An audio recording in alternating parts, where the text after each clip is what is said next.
This is a really important discussion about how we can dismantle redlining and implement solutions that lead us all to more equitable outcomes. This is the Undesign the Redline exhibit. This is an exhibit that travels all around the country to tell the story of really how we got here. We brought the panel together to talk about the lasting effects of redlining and how we can all work together to provide solutions to a long-standing problem and an unfortunate legacy within real estate.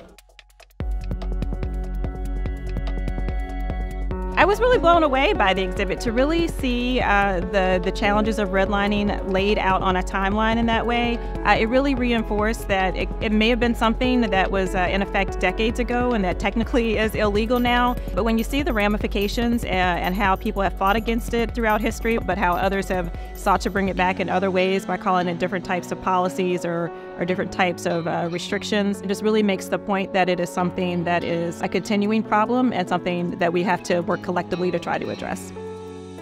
The white homeownership rate is almost 70% higher than the black homeownership rate.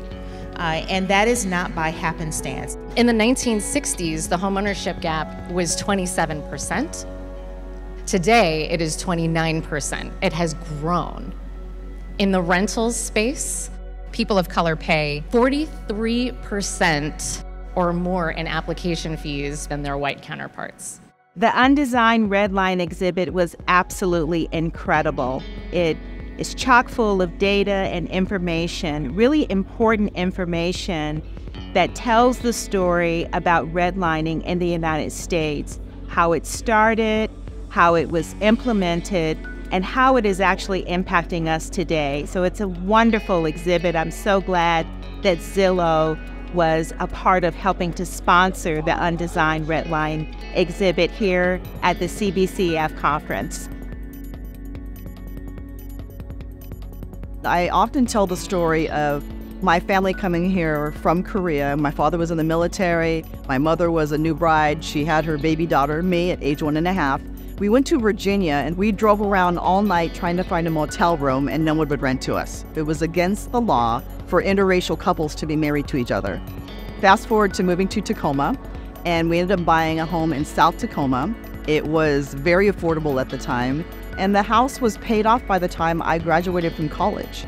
This house has been in my family for many, many years, and owning this home was a way for my parents to build wealth and to have economic stability.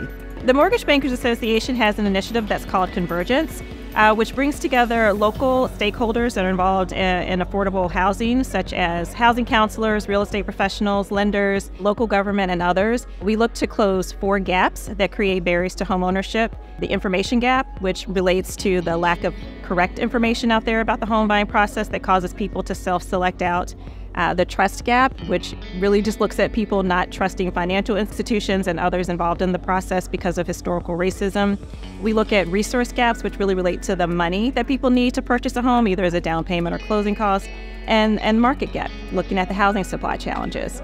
There are some subdivisions, in our region that were built in the 50s or 60s. And if you look through their homeowners association documents, there are covenants that they've never eliminated or voted on as HOA members that say things like, no one of Asian or Black or Latino descent can live here unless they are a servant or something. And you would think that those things would be taken care of, but they still exist. The state of Washington has commissioned the National Fair Housing Alliance to conduct a study to look at the implications of the racially restrictive covenants and to determine if a special purpose credit program would be viable. I must give a shout out to Zillow. Zillow actually testified. This is so rare. Zillow actually testified before the state legislature in support of this covenant homeownership program. And we believe that what the state of Washington is doing can serve as a model for other states to do the same thing.